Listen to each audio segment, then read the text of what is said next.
nyuma y'ibitero by'igisirikare cy'Uburusiya uyu munsi Perezida Vladimir Putin yatangaje icyo yifuza gukora vuba bidatinze, maze igihugu cya Moldova gitetezwa n'ibyo ngibyo bibaye kimanika amaboko cyamagana ibirindiro by'igisirikare cy'umuryango wo gutabarana bya gisirikare NATO ku butaka bwacyo byo gutabara Zelensky. Ariko kandi ku rundi ruhande mu kinyamakuru gikomeye Belarus Partiza hasohotsemo inkuru ikomeye cyane bivuga ko yatanzwe na maneko mu gisirikare cy'Uburusiya ko isaha yari yose mu ntambara ya Ukraine haraza kwinjiramo gukoresha intwaro kirimbuzi ku ngabo z'umuryango wo gutabarana bya gisirikare NATO zinjiye ku butaka bwa Ukraine bikozwe n'igisirikare cy'Uburusiya. Ikaze mwese kuri izi page zikomeye kandi zicukumbuye ku mutekano, politiki na diplomasi mu rwego mpuzamahanga ku butaka bwa Ukraine ku kibuga cy'imirwano. Turi gusoza umunsi wa 233 w'imirwano yatangiye mu kwezi kwa kabiri k'uyu mwaka. Muri Belarus Partiza ati ibikorwa by'igisirikare cy'Uburusiya ku butaka bwa Ukraine none byahamuye abategetsi bo hejuru mu butegetsi bwa Moldova. Operasiyo zikomeye zakozwe n'indege z'intambara muri Kiev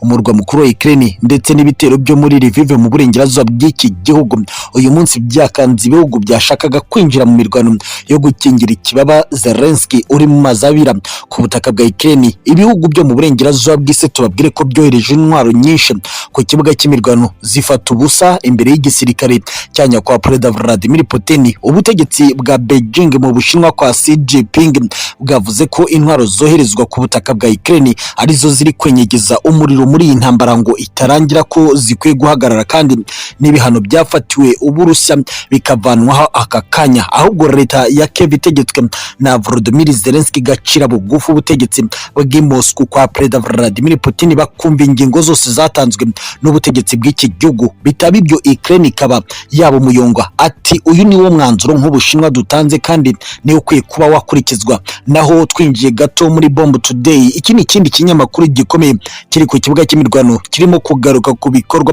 by'imirwano muri Ukraine, cyavuze ko umwe mu bakomeye mu rwego rushinzwe ubutasi mu gisirikare cy'Uburusiya yakemereye ko isaha yari yose intwaro za kirimbuzi ziraza gukoreshwa n'Uburusiya mu Rwanda biyitabatabazi kandi bakomeje kwengeza umuriro ku butaka bwa Ukraine. Ari nabyo byikejweho mu kinyamakuru Russia Tribune ko intwaro mu gisirikare cya Ukraine zashize ku buryo magingaya igisirikare cy'iki gihugu kiri gukoresha izisaga 97% by'intwaro zose ziri koherezwa muri iki gihugu zivuye mu muryango w'ubutabarana bya gisirikare NATO, kandi ko ibi bifatwa na Perezida Vladimir Putin nk'agasuzuguro ku burengerazuba bw'isi ku Burusiya ategetse. Ababibonera hafi bakavuga ko Perezida Vladimir Putin ibyo yavuze iri joro hashobora kuba akantu ku butaka ndetse no mu kirere cya Ukraine. Ni byinshi cyane bikomeye kuri page zitandukanye ku mutekano, politiki na diplomasi mu rwego mpuzamahanga. Asante sana. Imbaraga zo ku mugabane wa Afurika turazifite kubera ko bamaze gusobanukirwa n'ubwisanzure n'ubwigenge bwabo mu kwifatira ibyemezo aho bagomba guhagarara kuri ruhande rwacu n'igihugu cya Ukraine. Ndashimira abanyafurika ku mitekerereze minini n'ubushake bwabo ku cyemezo bagomba kwifatira ubwabo. Ku kindi kibazo reka mbabwire ngo mu byumweru bibiri turaza kubona abasirikare 300,000 bagomba kwinjira ku butaka bwa Ukraine. Tuzi neza ko byabanje kutugora kubera ko twabanje gushaka umubare w'abafite ubumenyi bwihariye ku rugamba, abo ari bo tubanza kuvuga ko tugomba guhitamo. Hari n'abandi benshi mu Barusiya basabye ko bagomba kujya guharanira ishema ry'igihugu ku butaka bwa Ukraine. Abo bose mu byumweru bibiri turaza kubatangaza gushyira ku mugaragaro abasirikare 300,000 biteguriye urugamba rwa Ukraine. Ibyo byose ni ubutumwa nkomeza guha abo mu burengerazuba bw'isi. Ibintu by'ubushotoranyi bakomeje gufata bakabishyira ku rundi rwego, tugiye kubishyiraho akadomo mu gihe turaza kubona amaboko yagutse.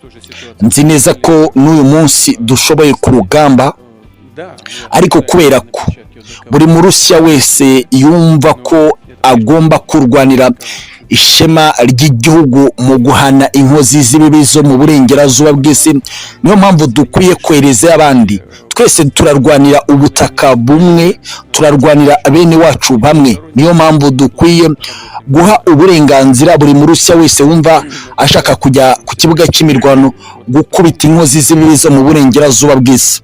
Ku kindi kibazo mwambajije ngo niki kiri kugenda ku butaka bwa Ukraine ku rugamba, mu magambo make igisirikare cy'Uburusiya aricyo cyacu kiri kwitwara neza. Muri Mykolaiv tumeze neza, turi gukoresha intwaro zibasha gusubiza inyuma umwanzi wari wazanye amayeri mashya y'urugamba yo gukoresha utudege duto tutagira abapilote kugira ngo abanze agenzure neza uko duhagaze. Uyu munsi dufite ubwirinzi ndetse n'ibisasu bibasha guhanura utwo tudege. Niyo mpamvu kubasubiza inyuma bitworoheye cyane. Twese ubu twafungiye ku mugezi wa Dnipro umanuka uva mu majyaruguru y'igihugu ukagera hafi n'inyanja y'umukara. Aho niho hari urugabano rwacu nabo mu burengerazuba bw'isi. Twe ntabwo twagakwiye kuba dukomeza mu murwa mukuru Kiev, ariko kubera ubushotoranyi bwabo bari kwambuka umugezi wa Dnipro bakagaba ibitero bifashishije intwaro zirasa mu ntera ndende, bakajugunya ibisasu muri Kherson mu gice kirimo abasivile. Ibyo nibyo bituma natwe twongera imbaraga kugira ngo duhane abo bagizi ba nabi, abagambanyi b'abasivile bashaka kubica bose. Ikindi, turi kwitwara neza mu gice cy'inyanja y'umukara. Impamvu mvuze ibi nuko hari udutero shuma twitwa operasiyo muri abo bahezanguni bagambirije ikibi ku butaka bwa Ukraine bo mu burengerazuba bw'isi mu kiswe NATO, bari gutegura ama operasiyo kugirira nabi ubwato bwacu bw'intambara buri kugenzura amazi magari y'inyanja y'umukara. Aho niho turi gukubitira inshuro abo bose. Muri iki kiganiro namwe banyamakuru, reka mbatume mugende mwandike mu bitangazamakuru byanyu, mugire inama perezida wa Moldova. Uyu muburo ndawumubwira kenshi ntabwo ashaka kumva, ariko kubera ko nzi ko ari igikoresho cyabo mu burengerazuba bw'isi, bihabanye cyane nuko abaturage ba Moldova babitekereza, ntabwo dushaka kumuha ibihano bikwiye kubera ko tuzi ko ari gukoreshwa. Ariko bene gihugu ba Moldova nimukanguke, imitekerereze mibi y'uwo mu perezida yo gushaka gutanga inzira ngo dushotorwe niwe uzishyura ingaruka za byose. Reka mbabwire ku kindi mwabanje kumbaza mbere, ibijyanye na General Ramazan Kadyrov.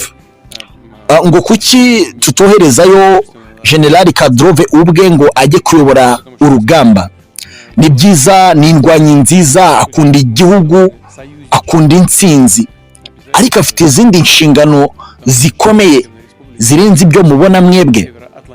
Kuba twamushyira ku mirongo y'imbere y'urugamba ngo abigenze gutya, nzi neza ko nibyo dukora hari ibitekerezo bye twubaha tukabishyira mu bikorwa, kuko ni indwanyi y'ukuri ibasha kubwira abasore bayo bakadukorera ibyo dushaka mu rwego rwo gutera imbere ku rugamba.